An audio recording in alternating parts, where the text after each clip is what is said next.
right, tell me more Awesome, Smite man. 2 things. Are you guys feeling godly? Oh yeah, sure. Yeah. Tell me more Noticed Smite that 2 in that trailer. I got a Gold Fury still. Did see you? that? Oh, Yeah. well, I shouldn't have just used now that clip. noticed it. It's like Travis stole the Gold Fury. Awesome. Well, thank you all so much for being here today. We're so excited to talk a little bit more about Smite 2. We've been working on it for a while now, and yeah, it's exciting to be up here and talk They've been a little working bit. on it for a lot of over a people year, probably but don't not- know who we all are. not so maybe too we should much just go down and longer introduce than ourselves first. Travis. I'm Travis Brown, the general manager for Titan Forge Games. Yep. I'm Pon Pon. Yep. I'm Pon Pon, an advanced game designer on Smite 2 at Titanforge. I was a former pro way back to the launch tournament, Way and I've since back joined in the my company day. and I played been against a just lot of Pons crazy back in ride my to this day. point.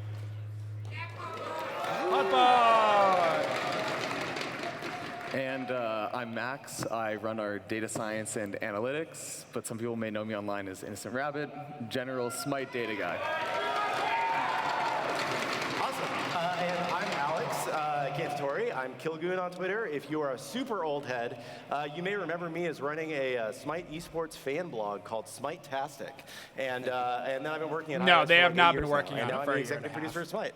Like- and I think like a one year thing and that's kind of maybe a awesome about month, all, tops. Well, all of us except for Travis, is that like we kind of came from the community. Like we were Smite fans first, Yep. and I think we're still kind of Smite fans at our core. And I'm going to give Travis a pass because he was making the game at the time, right? Yeah, right.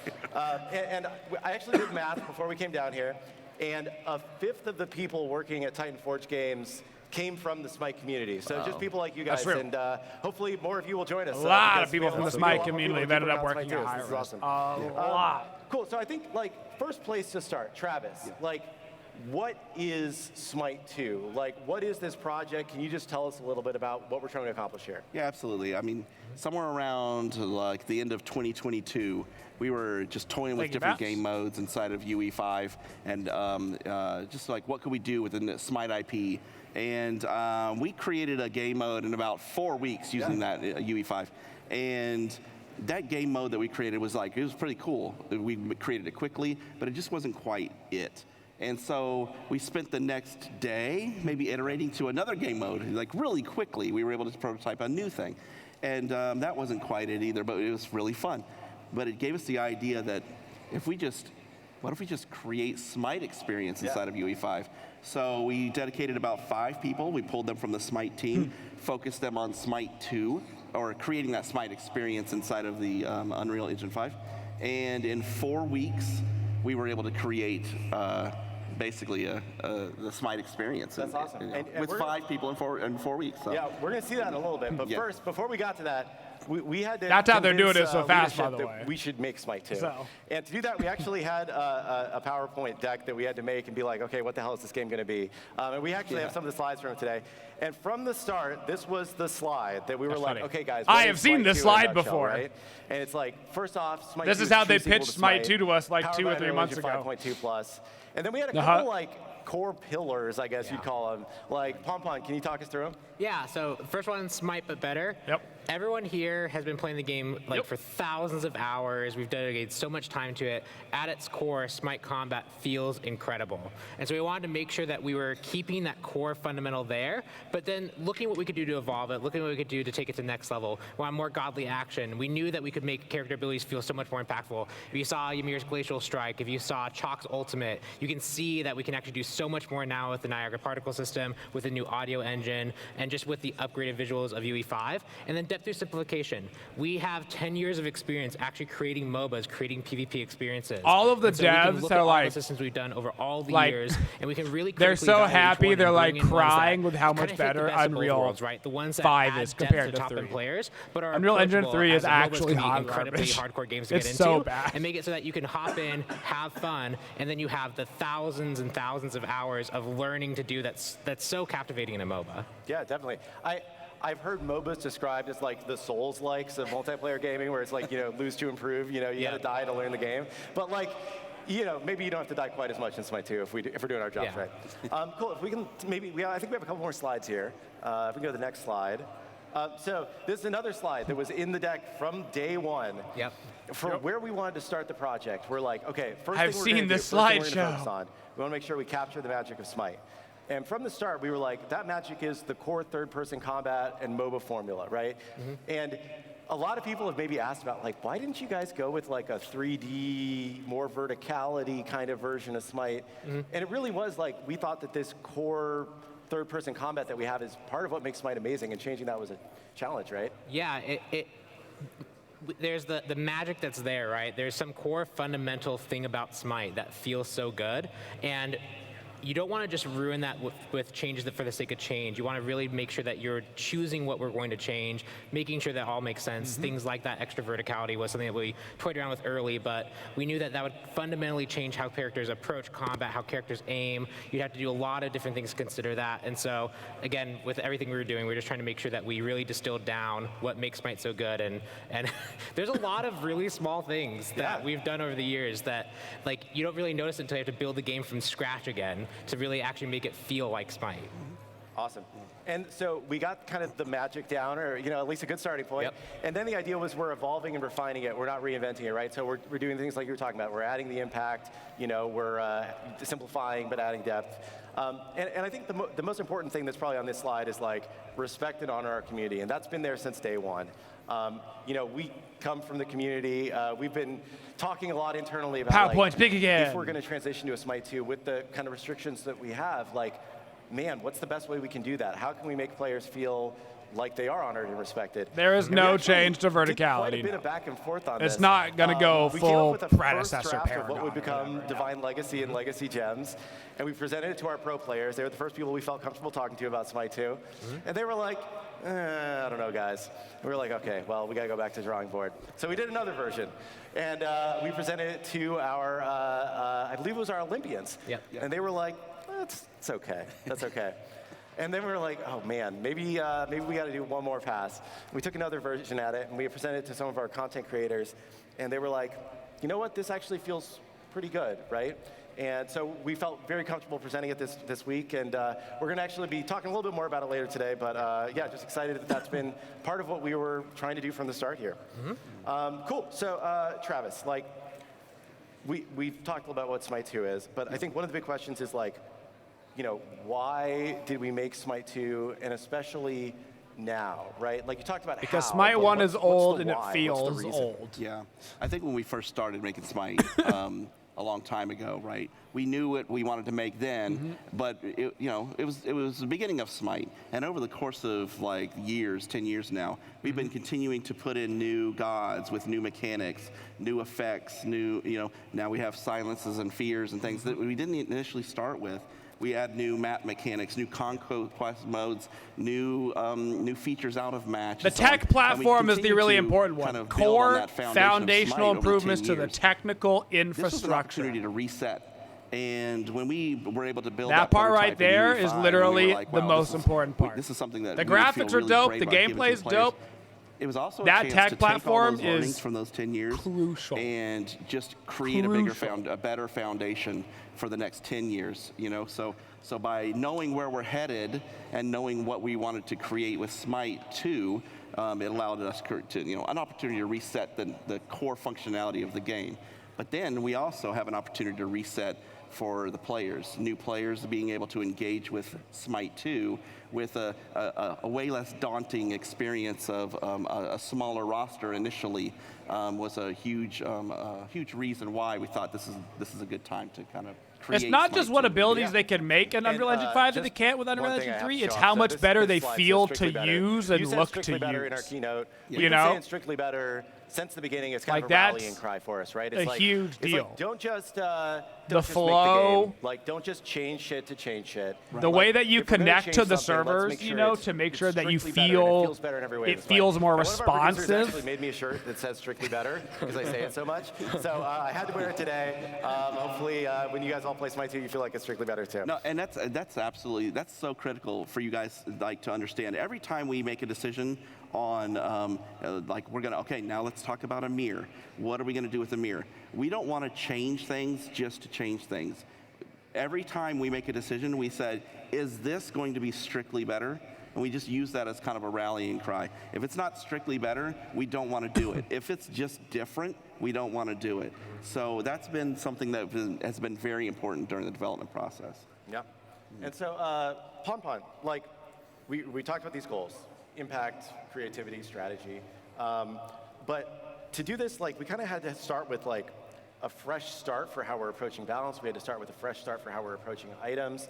I know that the item changes are some of the biggest ones that players have seen. Maybe you can like kind of talk us through the item changes, and I think we have a little bit of B-roll of the item store that maybe we can play. Item store. So people can see some new items. Yeah, so I think the biggest thing was we noticed that when you're playing Smite 1, if you want to start going into a direction, you kind of have to know what your end goal is immediately, right? You have to know that you're okay with being in the mace tree because there's something in there that's going to be good for you to build, right?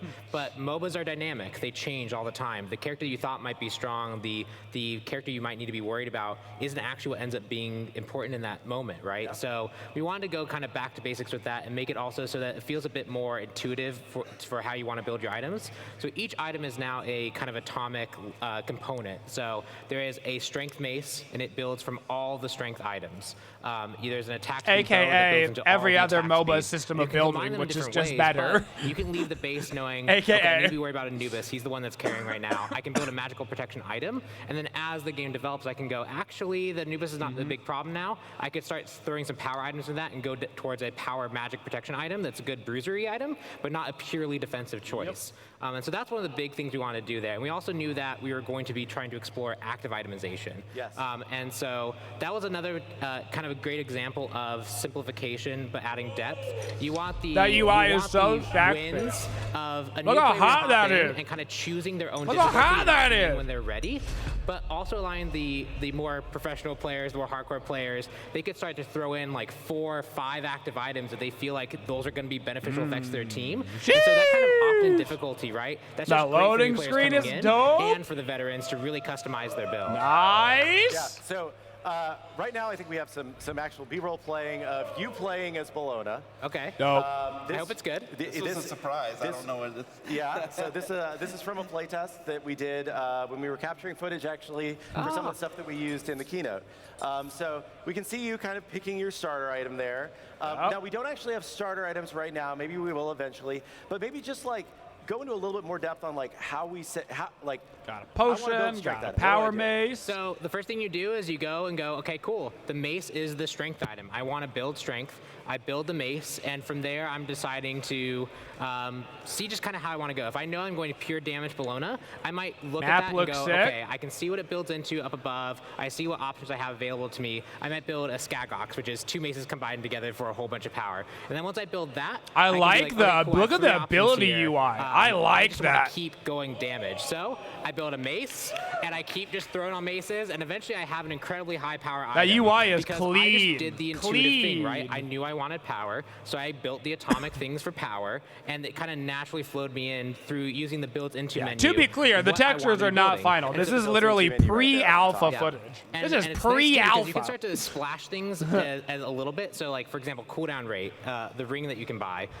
That's just something that you might pick up because you just want a little bit of cooldown reduction right now. It helps you time with wave clear and everything. And you can just build that and potentially sit on it for a while as you wait for your decision. So it just really feels natural when you're utilizing the system. You're just making the choices that come to your mind when you go back to base, like, what do I think I need right now? And you can just always point to the specific thing you need in that moment, and just it naturally comes together into an item at the end.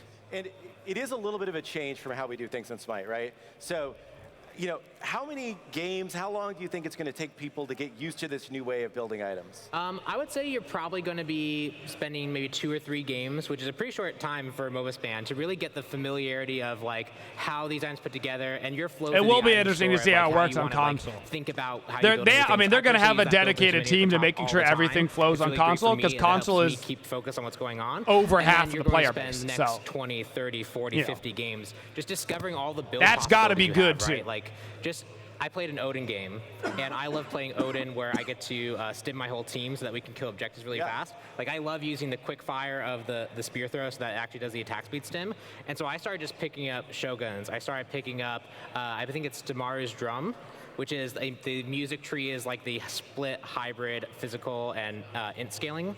so strength and int. And so I just built a whole bunch of things that made my team strong and let me support my team. I could throw down a mushroom to heal them, which is really cool. Yeah, and like that's a I just cool played active. that style, and I was like, we are winning every objective fight. We were going to burn Gold Fury, we were going to burn Fire Giant, we were going to burn Phoenix, and that was just super fun. And that's a completely different experience from a full tank CDR Odin or a full strength Odin or even a pure int Odin because he has int scaling now. So there's just so much more diversity with like the character Odin now, and it's just really fun. That's awesome. One of my favorite experiences this week during the dev playtests was building Chalk purely int and cooldown reduction, and so his abilities will scale off of int and strength in certain ones, and so his healing now will scale off of int. And so I would just go in, disrupt the team fights, and then just sustain with my healing just maximized. Yeah. It was a lot of fun. Awesome. A different way to play Chalk that currently doesn't exist in Smite. Definitely.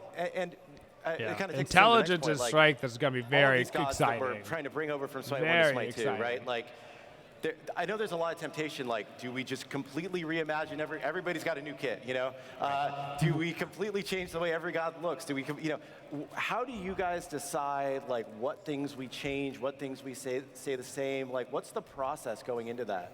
Yeah, so it's just we look at every character individually. At the end of the day, every character in Smite, someone is a huge fan of. And we know this when we do reworks in Smite 1 as well. Like, we're trying to be very careful to make sure that that character's identity stays intact. And we're taking the same approach in Smite 2. We're looking at the characters it brings over, and we're looking for the first thing is quality of life improvements. So, for example, Chalk can actually now refire his 1 after he throws his axe to just consume the axe without doing anything else. So if you realize that you want to spin in place and not teleport to it, you can do that easily without having to recast your 3. Great and that was quality just of an life. easy to add thing. Or Ymir wall, where you can place it underneath you and walk over it. That's now a built-in mechanic where the target actually snaps behind you to show that that is an intended interaction. So all those quality of life improvements are the first pass. that's great. And then we also just look at what the character needs to succeed, right? We knew that if we aren't giving the potential for blink right out the gate at level 1 to Ymir, he really does blink in and freeze, and that's kind of like his immediate way to initiate a fight. And if he's losing that, it's hard for him to fill the role of this kind of like warrior dude who walks in, slows everyone, beats on them with the ice mallet, right? Yeah. But the wall, we had a version where you're like, let's just throw a knockback on it, see if that helps him, right? Yeah. And we threw that on, and it was really nice to be able to pull people to you, push people away, disrupt the team fight that way. It helped him fit the role he was supposed to you can without the need rocket for blink, jump. which was something that we liked about that. But it was also a bug where he could knock himself up. And we were like, actually, that's just cool. That's just cool. And I think that's the biggest thing is we look at these characters. No, fit what intelligence their and role strength is supposed like to be, magical figure damage out and what we physical have to do damage. to make Except them for fit that niche characters that are we going to be defined both as magical keeping and physical preserving now, what makes that built character into their iconic. kits. And So you then might have because abilities you can to just scale off of rapidly intelligence prototype, or physical, that Ymir etc. knock-up change came up. That was like a There's no 30-minute more change, stat which restrictions in before would Smite have 2. been a Jira task that had to go to programming, and it could have taken them a while to really implement it. And we would just throw it in there because of just the gas system in AKA Unreal how 5. other more popular games work. That kind of stuff, we just never really had the So- opportunity to just as rapidly prototype through ideas as we had before. So it helps us land on what feels good. And I think we also have a video of On Her where we changed his ultimate. Can you talk maybe a little bit about that? Yeah, and so another type of change that we're looking at is characters that are abilities that we don't Oh feel my have God, as much impact, Anher looks right? so hot! So Honor Ultimate is one of those things Woo! where it's God really powerful, damn! you shoot a whole bunch of Let me projectiles through impale targets, somebody. But the animation Put me is in, kind of coach. him doing this. Oh There isn't my that much God, that grandiose felt to it. so And sick. The other thing is there's not much Those of a abilities gameplay look loop like to it outside of just trying to 400 get all the times shots. better than Anher And does so when in we Smite. wanted to look dude. and see how we could add Damn. more impact to the When character, he- we thought that well, maybe we last could actually spear, shorten the amount of shots he has bam! and have one really big one at the finale. So you really are playing towards that last shot. Oh, it's and that sick. was an opportunity for us to have like that big wind-up moment, get a whole bunch of sound effects in, and really also differentiate hurt each my- projectile hurt my from neck each other. getting 'Cause too on her excited. is throws basic attacks, impales, volunteer as and tribute? ults, and You'll they let all me look very impale you? similar. And so being able to differentiate them was another reason why I wanted to try and rework the ultimate. So everyone's been playing it, they're having a blast. The final hit is especially hard hitting. So I definitely, once you guys get a chance to get your hands on it, I'd love to have you guys get One a shot at it. small minor change that we didn't see with On Her is also he can place his pillar behind him as well. Yeah, Nice. and that's like a thing where that was like such a good quality of life improvement for Ymir. And Honor players often want to do a very similar thing, and they have to do a 180 quick turn and come back. But now that's a kind of built-in part of it. I've used it to escape many a chasing Bologna. Yeah. And another thing that we saw in that clip that maybe we could just really quickly talk about is stealth grass. Yeah. So I know people have wanted stealth grass in Smite for forever. We did the stealth fog at one point in time. Why stealth grass in Smite 2? How does it work? How has it impacted playtest so far? It just creates that uncertainty, right? We want to make sure that you don't feel like you're ever in a solved and completely safe place while you're playing, right? You want to be grouped up with your team. You want to be very tactical with the vision that you have. You want to try and keep tabs because that kind of map control, map vision, understanding what the enemy team might be trying to do is a skill set in MOBAs. And so having the stealth grass there just creates an extra layer of uncertainty. You never know when you're walking towards the fire giant pit. There's a stealth grass right at the entrance. Is someone there? Do you want to face check it? They want to Is it feed potentially your four anxiety. people in that bush, and you might potentially face check it, or you might know they're all there. You let them group up, you let them hide, and then you just suddenly cuckoo ult it and tornado it, and they just all get obliterated, right? Awesome. Just the amount of flexibility, Loki, especially like Loki being able to like stealth and go into a grass and hide, like the amount of evasive trickery you get to do with it just adds a whole new dimension to team fights. It adds a whole new dimension to how you might want to set up ganks or control space in the map, and that's the kind of stuff we're looking for to make sure that there is that depth there. But it's also pretty easy to understand, right? You walk into it, you become stealthed. If you fire from it, you become visible for a little bit of time. If other people are in the grass with you, you'll reveal to them. So we're trying to make sure the rules are intuitive well, so people can just pick it up and just immediately understand, oh yeah, I walk in here, I'm stealthed, I understand it. Awesome. And obviously, we're making this game in UE5. I'm sure it's brought its own set of challenge, but also a lot of new tools that you can use. You gave us a screenshot of the blueprints for one of the gods that you're building right now. Yeah. Maybe just explain what this is and what we're looking at. So spoilers, it's Zeus. You can read it, you can see it's Zeus. It's Zeus. Yeah. So there you have it. But this is what our actual design workflow looks like. We have these blueprint systems that are a whole visual-based scripting language, and we've also customized it to go on top of GAS, which is Unreal 5's gameplay ability system, and that allows us to rapidly iterate through this. And the TLDR of this is Chain Lightning has a lot of rules. It needs to bounce to new targets if it can. It needs to have a priority system. It needs to interact with the shield if that's there. It needs to be able to bounce off that stuff.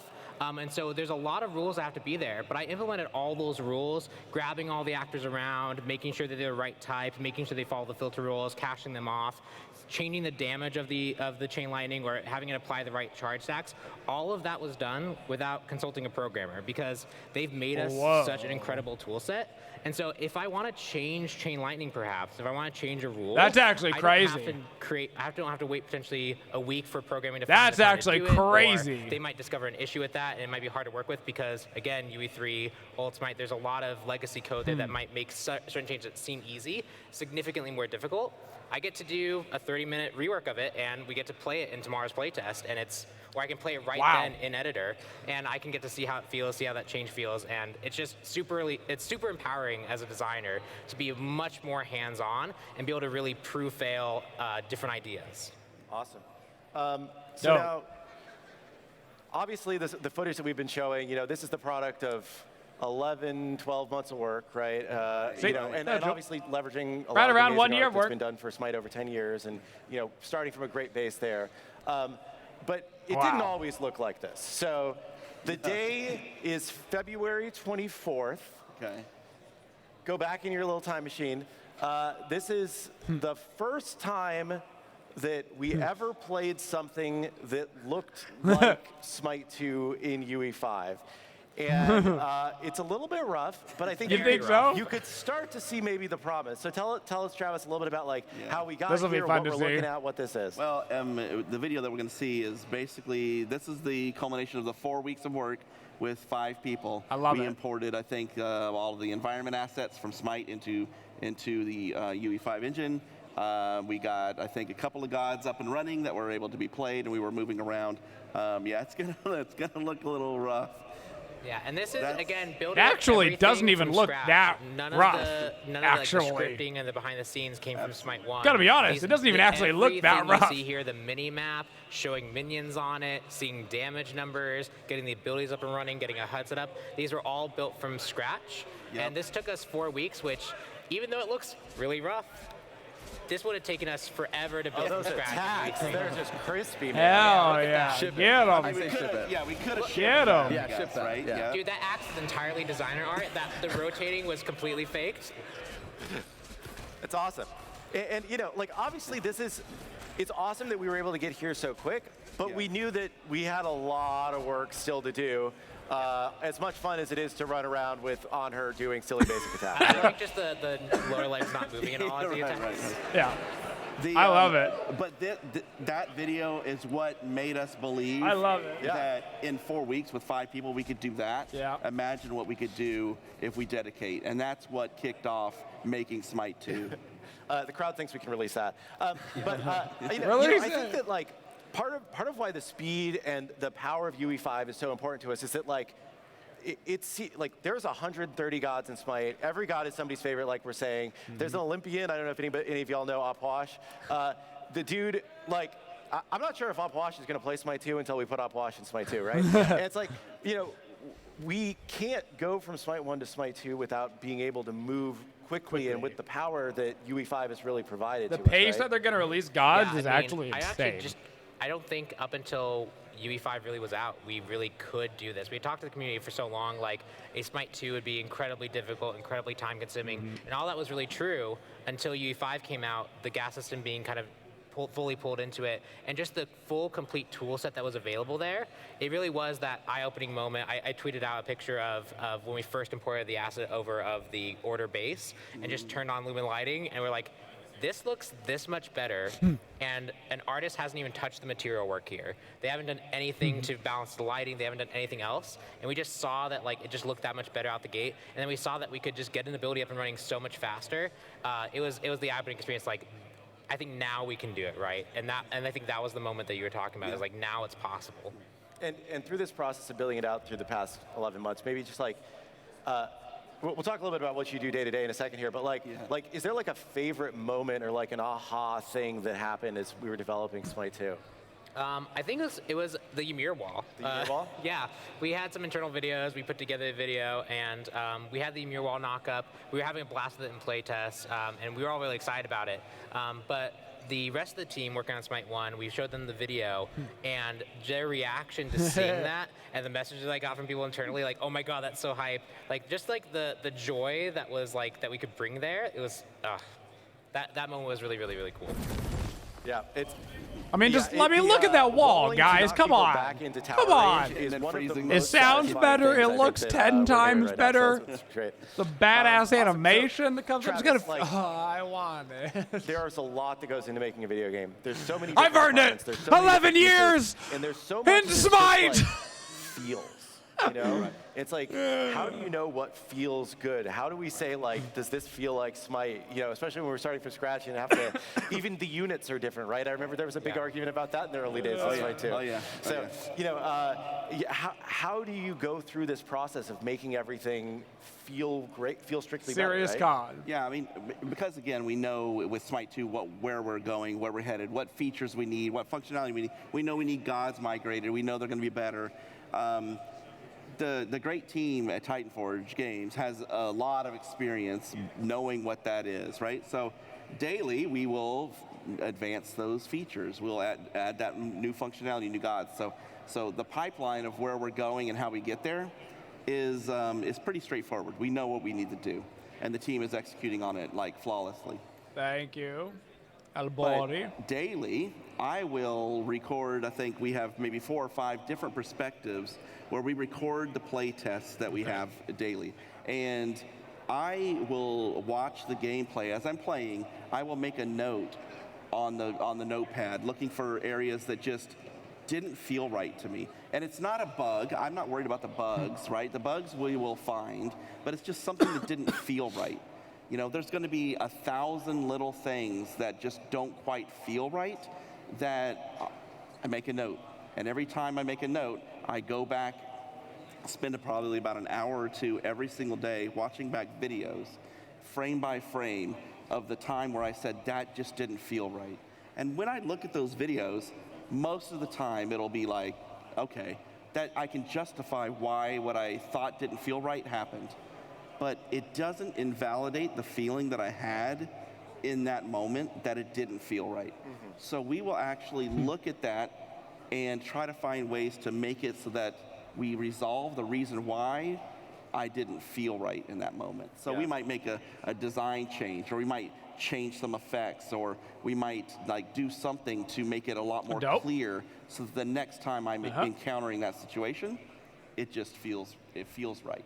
That's Good. So I spend a lot of time doing that. Yeah. Attention to detail every day, watching. It's got to be literally fairly difficult frame building by the game frame, from the play ground back up the to video. still I've seen you actually have feel two like videos at its side by core side it's of Smite. 1 and You Smite 2 know, frame by like framing the to see, physical like, gameplay what's to be different, like, what's yeah, not I'm feeling playing right. Smite, So but it's like if interesting. Smite was So better. we actually do have one example that you gave us here. So that's right. I would love everybody in the audience. This is a playtest from maybe 3-4 months ago. So This is a play test from 1 month ago.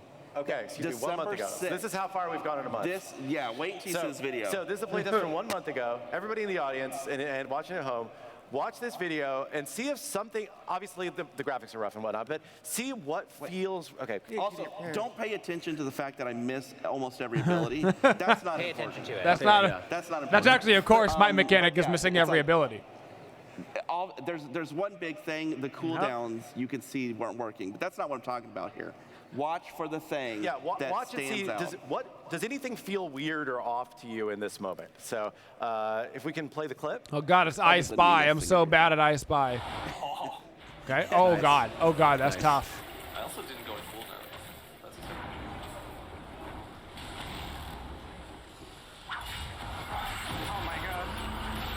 Sick 'em. He hit the ult at least. Hey, hit the ult. that you guys just played at home. This is my daily experience. Yeah, you have any carry traps in every playtest. Yeah. I think I killed Pawn there. Yeah, if I remember probably. right. Yeah, there you go. He's actually really good at Bologna. It's just not an Anubis guy.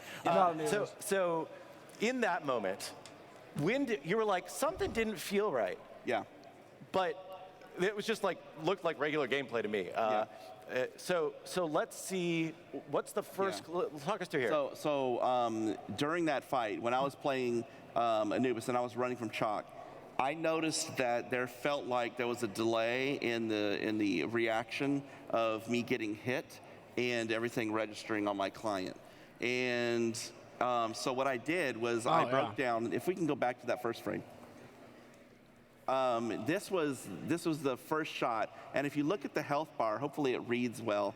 The health bar is full, and if we advance 1 frame in my video playback, you can see that my health has registered that that damage has happened to me, which means the server told my client that my new health value is 651 or 691 or something.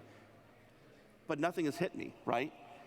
So if we advance it again, you notice again that now we see some effects, but you see another damage update from the server to the client saying my health is 450, 440 something, and still no feedback here. And so I frame advance again, and now you see a damage number register, which was the first hit that I had taken, and then advance again. And now you see the second one stacked below that. And so I think that's the last of this series here. So I took this information to the programming team, and we Chronos Pendant will basically follow like, you. look, Yes. if the information's getting passed from the server to the client, telling me that my new health value, then we must also have all the information available to say what the damage number was and to play the hit effects on my character. So sure enough, we looked into it, and we were seeing it from 2 different systems, and one arrived a tick earlier than the other. And so by going through I literally do this every day for hours, looking for any of these types of things that just quite didn't feel right. And sure enough, according to sit on the same Hi-Rez, tick, beads will and not now, make you glow as a anymore in result Smite of 2. finding They're this, doing away with the we glowing were yellow able to- system we were because it able to looks kind of stupid. Get all those in sync to where that already Is where they are And that's what currently makes at the in game the feel process. crispy. They're like, and it's dumb. Really precise, right? It's like everything happens in the same frame. Even 1 frame off can make a game CC just not immunity feel is great. And supposed that's to be the level of communicated attention you through put in. basically And that's the thing is that on-screen I know effects that and they're UI gonna add- compared they're to gonna, a you big guys are glowing gonna add yellow. A great shock and new changes to them. That I is- know that we're is gonna an add new intended functionality, change. whatever. Is to get rid of the that actually P yellow gives me the glow. opportunity to get and dig into those play tests every day and look for the reasons why things might not feel so great. There was one more image. I don't know if we there's have one that more. up. Yeah, and this was at the end of the video. This is kind of helping my case of I didn't miss everything on purpose here, but if you look at Anubis, you'll see again frame by frame. I was breaking it down. His animation looks like it should have fired straight at that Hi-Rez SWC01, which was Pawn. Which was Pod.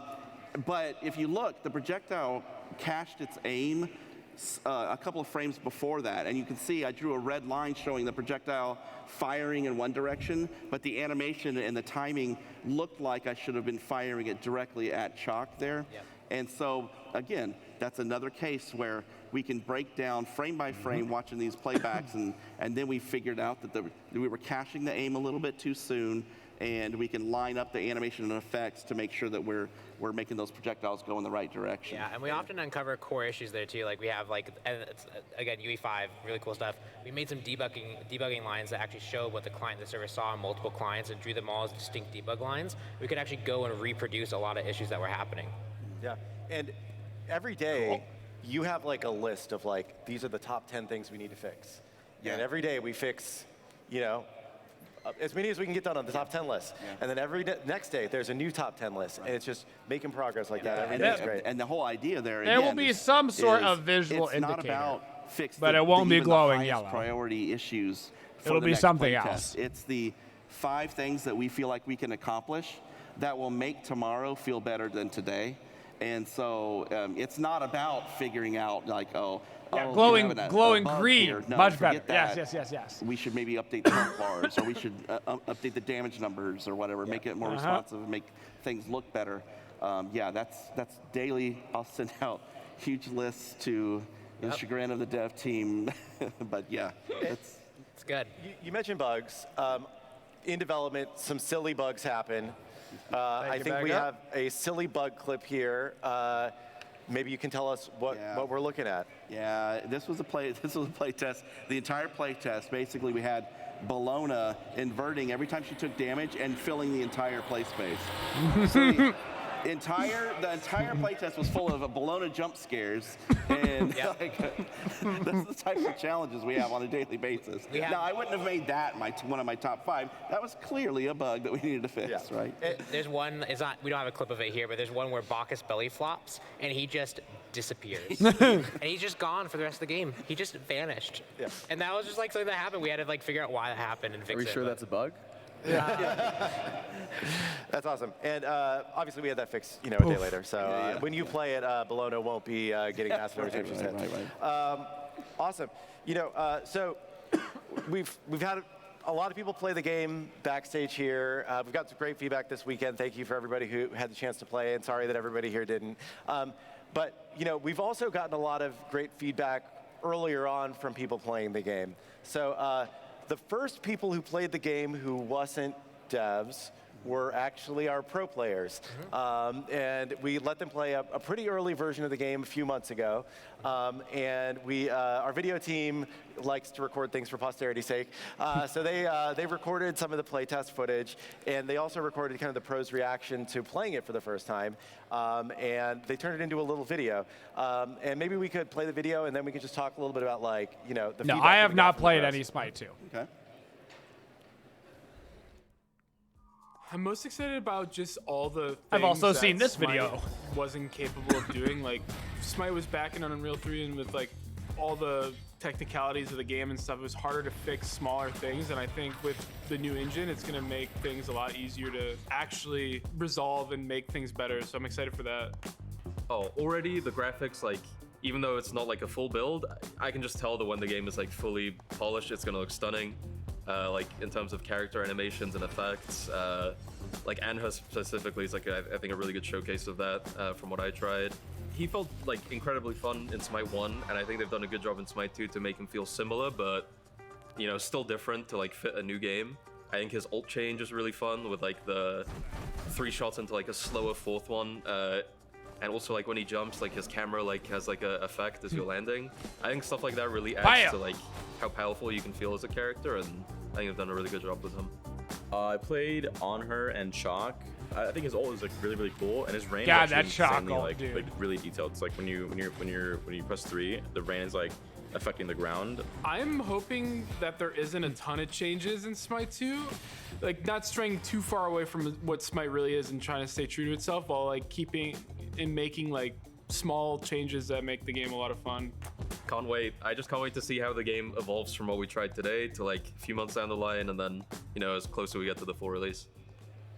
Awesome. So from that first playtest, Yeah. we got a lot of really good feedback. We also got a lot of like very critical feedback because pros take the game really seriously. They notice a lot of the things. And you know, what were some of the feedback pieces we got? How did that help evolve the game? Yeah, so I think one of the main pieces of feedback we got was, I feel like I'm playing like slow-mo 0.8. I'm playing at like 80% speed. And if you go watch that footage, especially watching Ymir do his attacks, he does look like he's moving slow. Attacks feel like they're delayed in registration. So that critical feedback helped us isolate early on that we really need to focus on it. And so we went and looked at every single thing, making sure that things worked correctly. We adjusted our approach to animations based off that feedback. We were doing a lot more blending than we do now to make sure that things feel crispy and snappy. We figured out that on the back end we weren't doing error correction the correct way. So based off the server tick rate, you could overshoot a little bit, and then every ability would be delayed by basically a server frame tick, which one tick doesn't feel like a lot, but when it's happening consistently on abilities, you could be desynced by up to 0.2 seconds, 0.3 seconds, and you're definitely going to feel that.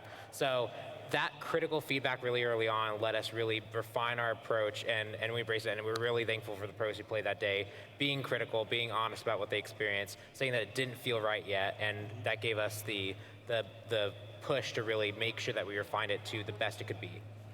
Awesome. Now, Max, I'm sorry, I've kind of left you out of the discussion so far. That's all good. But I love you, you're my favorite. As I should be. Yeah, so the reason why we wanted you to be on the panel today, right, is because you've been doing a lot of work thinking about matchmaking and ranked, looking at Smite 1, they're going to talk and about thinking it. about what we want to do differently for Praise Smite 2. And I know for everybody would love us to have better matchmaking and better ranked, and I think we're going to in Smite 2 with your great plan. So tell us about what we have in store, because I'm super excited. Yeah, of course.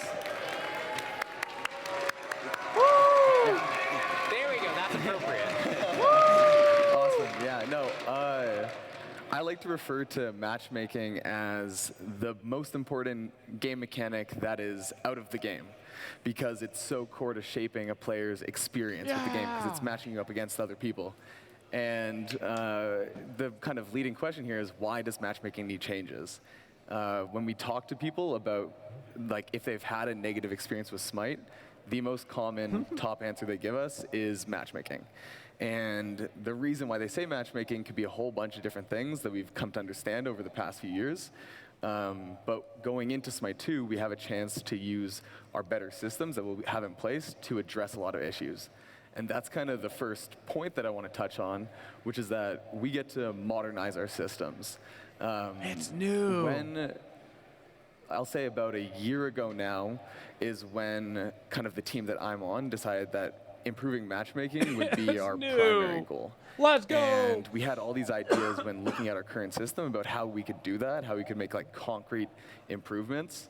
And we would develop it, we would test it, we would put it into the live matchmaking service, and like 30 minutes later, it would like crash on us. And games would stop firing, and we'd have to revert everything really quickly, and we'd be like, oh my god, we can't do this. And we kept kind of fighting this battle over and over again about, here's the improvements we want to make, and the system just was not set up to handle it. So the decision was made to, instead of putting in all that time and effort on getting just the bits and pieces we could, to just focus on making Smite 2's matchmaking strictly better, and the shirt. And yeah, so part of that is that with these new systems, we'll be able to be a lot more flexible and make changes on the fly. Day one, Smite 2 matchmaking will not be perfect, but we like intend on constantly iterating. Thank you. And gathering that data, making sure that we are always working on it. And part of that is also going to be this MOBA-specific approach. Oh, and yeah! To give some context to you guys, almost every matchmaking skill rating algorithm that's used for team-based video games started on shooters. And the thing about shooters is that everyone loads into the game kind of playing the same game. You need the same skills, you have access generally to the same guns, but MOBAs are different. MOBAs, you start with a different role, a different god, and that requires different skill sets. And players have these kind of varied skill sets where one player, like in the example that you can see here, maybe their overall rank is platinum, so like slightly above average, but if you look at their specific roles, they have some that they're better at and some that they're worse at. And why this is really important is that when making matches, we ran into the situation where we'd have two teams and it looked like they were the same equally matched team. But they weren't. But on one side, they had a really cohesive team. The team, they could fill out the roles really well. It makes so much more sense. On the other sense. team, maybe all of them could only play jungle, and they couldn't fill out the other roles, and this game was unintentionally really unbalanced. And it makes so much sense. sense. Been able to catch that. But now when we run our new system against some match data, we go, hey, look, this is actually not a good match to make. And in Smite 2, we'll be able to use our new systems to do this exact kind of work. So I'm super excited to be working on it. I'm super excited for players to try it out, see if it feels better. But as I said, we're going to be constantly moving through other things. And the other point that I want to talk about matchmaking is kind of fun versus skill balance. A fun match isn't necessarily the most balanced by skill match. There's so many other factors that go into making a game fun for our players. And we're taking all of those things into account. And finally, you know, how do you handle a casual match versus a ranked match? And yeah, I'll cover some of our plans for ranked in Smite 2. It's a plan that we're really excited about. Well, they got to talk about the rank stuff. Hell We get a chance with Smite 2 to build from the ground up It's a brand new rank system, and it's beautiful. That, we have 10 years of experience and learning from Smite 1. We have so much feedback that we've been given. It's so much and better. We're trying to take all of that in and put it into a new system. It's not that's even gonna close. Be so much better for our players. So the way we're going to do this is focusing on 2 goals. The first goal that I want to talk about is expanding the player base, and the second goal is kind of reviving the competition. Beautiful. So if you go to the next slide, talking about expanding the player base, the reason why expanding the player base is so important is that the best way to improve matchmaking is always just to have more players. It's kind of the one quick trick always to make better games is to have more data points to pull from. And for Smite 1, the ranked player base is super passionate, super loyal, super but small. comparatively small to kind of our contemporaries. As a stats guy, I will pull one out here. Out of all Smite players that ever played the game, only 5% have ever even tried a ranked match of any mode. That's crazy. So 1 in 20 players only. And you know, although some people don't want to necessarily play in the ranked environment, we think that we can make a system that is more inviting to players who maybe want to just try the competitive mode, see what that side of the game is like, and enfranchise them to feel that they can do that. And how we're going to do that? Well, we're going to address a lot of common barriers. So off the top, ones that we're already working on are long wait times, especially when a match gets like an abandoned, so you get kicked out of the match, making sure players are getting back into a match as fast as possible. Party limitations, so both size limitations and rank limitations. As far as rank limitations, size limitations go, the whole idea is keep the top end competitive, make sure players feel like their matches aren't being dominated by parties, but make sure if a player is new to the ranked system, they have a way to play with their friend or friends potentially, and we're exploring all of those options. It all makes so much sense. So much sense. And finally, to kind of continue with this, right now, when you enter into the ranked mode, you start right at 1500 He's going to MMR, talk about the which elo is section. what is the average MMR. And this creates kind of a problem for 2 reasons. The first one is that new players have to play against these kind of 200-300 games played, and we say your average players, and they get their butts handed to them. And then also, these 200-300 players have to get new players in their game, and they're not having a good time because this player doesn't know how to play ranked. So that's kind of a middle out system, and we want to switch from that to something that's more akin to an upwards progression system. So this means that if you're new to ranked, you start at the bottom of the ladder and you work your way up. So an average player and a new player will be separated. It's so and good. We're really hopeful for this. It's and to so facilitate this, we're going to be kind of re-examining our whole skill rating system in ranked. So right now we use the MMR plus TP system. It's kind of confusing. It kind of, we feel like it kind of devalues each one.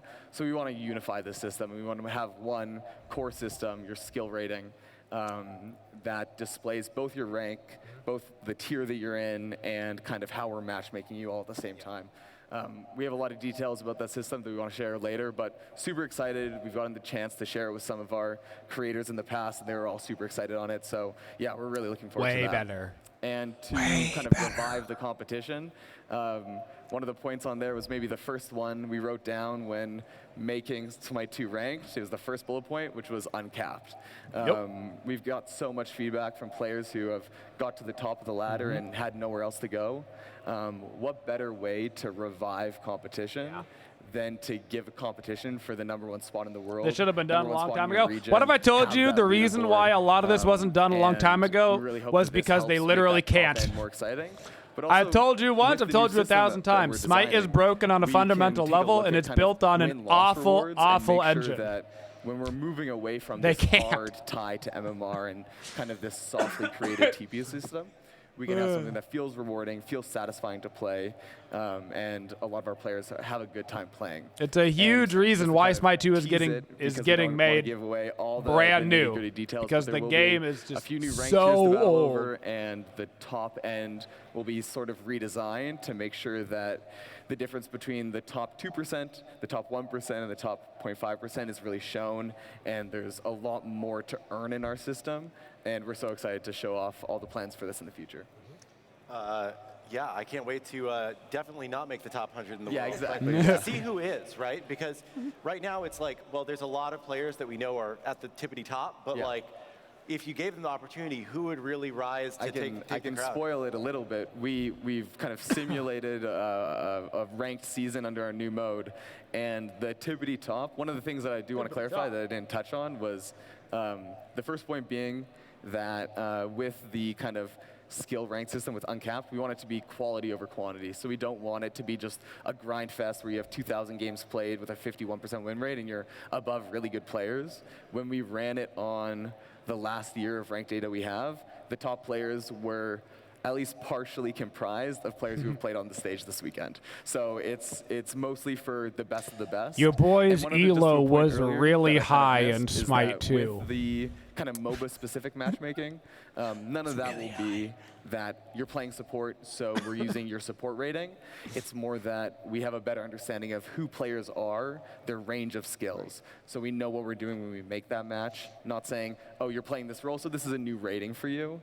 It's just understanding the variance that players have. So 2 clarification points. Awesome. Well, I'm really looking forward to the matchmaking. Oh my God, I think it's going to be there great. it is. No, we can't call it that. Yeah, we please. can't call it that. We cannot call it that. I think it's going to be awesome, and thank you so much for giving us a quick little preview course, towards yeah. it. Now, I think we have like one more area we want to touch on real quick before we get to the Smite World Championships, which I know everybody's really excited to see. Give me and we wanna talk Smite a little 2 in bit my about kind veins. of, the transition plan from Smite 1 to Smite 2. My veins. When you can start playing. Oh, and here a we little go. bit This more will be about dope. Divine Legacy and answering some of the questions that you had. This is a great So I section. think we have a couple more slides that I'm Good going to clarifications. talk through. So the first thing, we talked about this yesterday, but for people who, or 2 days ago now, time is Yeah, this is the amazing. legacy gem system.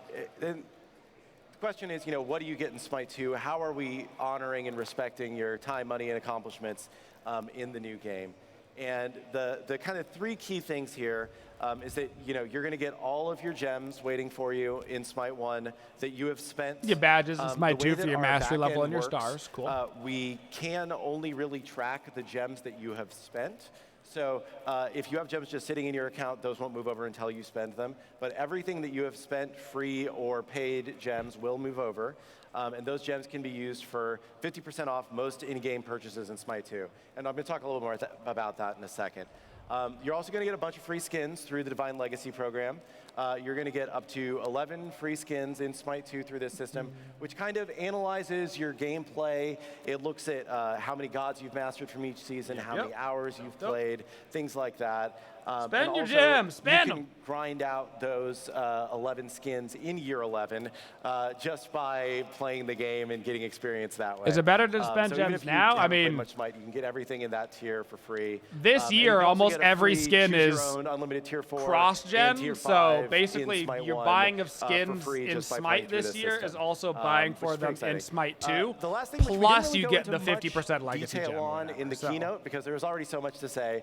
So it's kind of a is 2 that for you're going to 1. get a bunch of badges in Smite 2 that honor very specific things that you've done in Smite 1.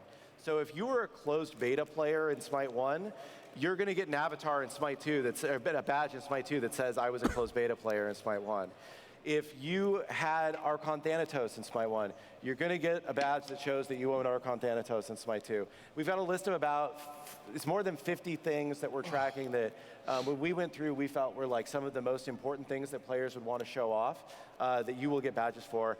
And you will get a badge that lets you showcase your god mastery level and stars for each god in Smite 1. So if you have 80 stars on Aphrodite, you can show everybody in Smite 2 that you had 80 stars on Aphrodite. Don't do that. Don't show people. Don't show people. And I know there were a lot of questions that came up about the systems over the past few days. So we tried to answer a couple of the most commonly asked questions here on this next slide. One of them was, how did you choose the Divine Legacy skins? And we actually went through the data of the most equipped skins per character.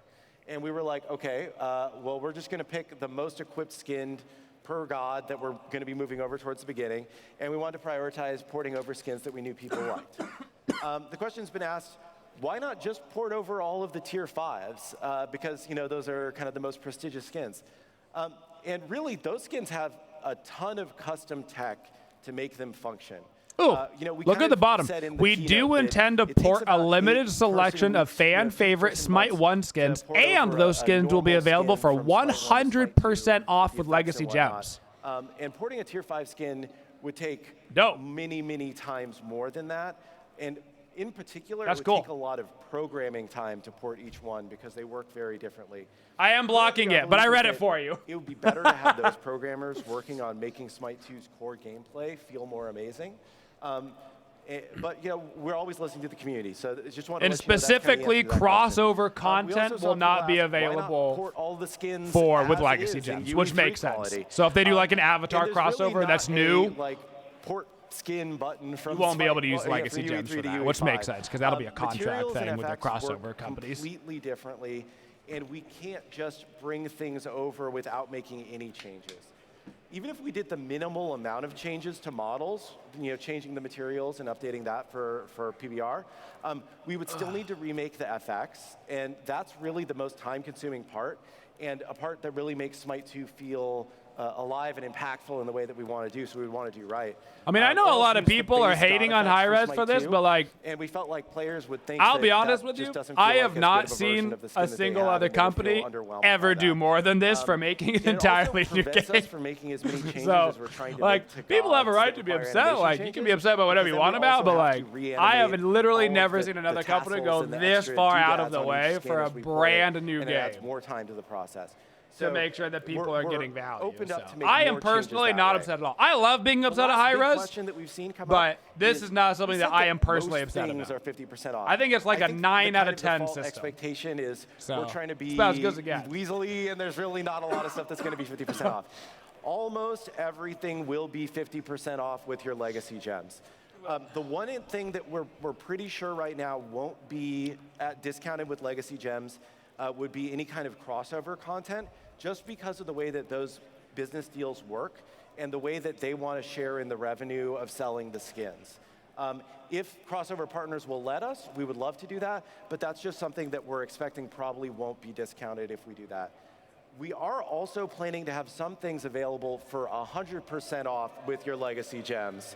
So we are planning to port some popular Smite 1 skins that are Legacy skins, like we picked for the Divine Legacy, and those will be available for 100% off with Legacy Gems. So hopefully that explains a little bit more how Legacy Gems will work. I've been talking for a long time. I'm sorry. I have like 2 more Legacy slides Gems are essentially a 50% off coupon. That's how you should think about it. Because there's a lot of questions around that. And if we can That's go how you to should think about that, I think the first thing that we're going to say is we announced this is we're big. so excited. But we got a lot of work I'll still disappear to do. my big fat head for over this the one. next few weeks up until spring, we're going to be releasing kind of a new video, a new blog post, and we're going to be talking a lot more Smite 2 about revealed, features January, and spring, things that we're every doing week with releasing a Smite new 2. video, I think blog, the delve first one you're gonna deeper. see is a deep dive on the Pre-order audio alpha, system, spring which is 2024. Free hugely key drop or updated purchase a from founder. Smite Oh, 2. And, Founders Pack for Alpha. Hearing from the audio team, the work Get a that's free done, key and drop hearing the or new theme purchase a song, Founders it's Pack for insane. guaranteed access to the console and PC then weekend from tests. then, Okay. In spring, you guys are going to be able to get your hands on Smite 2 for the first time. You can either get a free key drop to play in alpha. Apparently, the by Founders signing Pack up will at let you smite2.com. play in the alpha. I really Or thought it if was you going to buy be a only Founders for the Pack, you'll beta. get guaranteed access to Wow. our play tests. During Surprising. this early alpha testing phase, We're expecting the game will be up 1 weekend a month. Then we're going to take all of your feedback because we want to make sure we're making the game that you want to play. We're going to work our asses off to make the game better and address that feedback over the next month. And then we'll do another playtest weekend, and we'll see what you guys think. And we want to keep evolving this game with your feedback to make it as amazing as we know it can be. And then from there, we'll go into a 24/7 kind of beta phase. Mid to late We're 2024. Okay. Yep. Somewhere around 25, a little over 25, 30 gods when we enter that 25 phase. gods available. Yep, I said around 30. We'll kind of debut our second all-new god that we've been telling you about. And from there, we want to grow the roster pretty rapidly. And we're currently planning to release one new god a week, or one moved god a week, not all new god. I want to. Yeah, all new god. Every week. So somewhere around probably phase, 5 to free-to-play 8 launch. months from now, you can And maybe, probably Travis, you can talk expect a little bit about, the like, beta to be importance live, of, give or to us, take. of starting with a small roster of gods. And obviously, it's just a way to get the 40 million players that have played Smite throughout the 10 years to a chance to re-engage with the game with a smaller roster is just a huge advantage of this system. And so we want to make sure that we're personally, the smaller roster is a massive plus for me. Improvement or the gameplay that we want to have. I think it's going to make Smite so much more accessible to new players to try to get them into Smite too. Should be so good for new players, man. Play, you know, and then also hopefully can re-engage the 40 million players over the lifetime of Smite to get back into it. To jump in on that, just one other point. It's also really exciting for players who have never played Smite before. Yeah, that's what that guy said. One of the things that we see with the new players coming into the game is that it's a little overwhelming to figure out your niche, figure out which specific god speaks to you, and the smaller roster is like perfect for that. And we all thought that the kind of point that we want to get to for free to play is perfect for that wave of hopefully brand new players. I concur. Awesome. And then because we know that every god is somebody's favorite, we do want to keep moving fast until we get to at least 100 gods, because we know that we need to get to that level and have everybody's favorite god there Jump as soon scare as we and possibly can. And we want to hear from you. Like, what are your favorite gods? What do you want us to be making? Like, you know, I remember there's a meeting we had where we were all sitting there, and you'd also compiled a list of a whole bunch of people you talked to about how they ranked it. And It's not that they're stopping making guys at 100. It's that they have a certain pace that they want to get to 100 by. But like, definitely send your suggestions. They have a pace of releases that they want to try to maintain to get to that point. The next god is Fenrir. Nice, Fenrir. Yeah, to get released, get it, because of that. It's actually true, though. Sure it is. Actually, nice god. Sure it Awesome. is. Awesome here. Imagine releasing Fenrir. We've covered a lot today. Thank you guys so much for being up here. I think we have one more little teaser for everybody out there in the audience. How many of you remember an old skin that you got for playing Smite 1 in closed beta? Yeah, can we see that skin in Smite 1? Just maybe take a quick look. So this is Cacodemon. You guys are gonna poo your pants when you see this. A little old, a little I've outdated. seen this, bro. You're gonna actually. Man, what would we do if we could build a skin for Smite 2 Holy. from the ground up, no restrictions whatsoever, You taking guys aren't full even advantage ready? of UE5? Let's see what Cacodemon Emir looks like in UE5. Oh my God. We're so excited yeah. what we can do with skins, with gods. You guys saw Hecate in the keynote, with literally everything with this new foundation that we have to work from. Like, our team Welcome to Unreal at 5, Timeforge baby. Games is amazing. I love the people that I work with every day, and I love Smite. Yeah. There's so much more that Doom we can music do starts with the playing. foundation that we've built for Smite 2. And what we've been showing this weekend is really like I'm so pumped! Like, if you think back to where Smite 1 Yeah, but can was Smite 10 2 run years ago Doom? with Good the question. broccoli trees and with, Good question. you know, all of the differences then, like, I'm so excited to see where we can take Smite 2 with this new tech, with this new foundation. And I'm so excited for you all to hopefully be there with us and playing the next generation of Smite. So thank you all so much for listening. Hopefully you enjoyed hearing a little bit more about the making of Smite too. And yeah, we're so excited for the Smite World Championship. Root for the totems. Let's have a great day. Root for the totems. Root for the totems.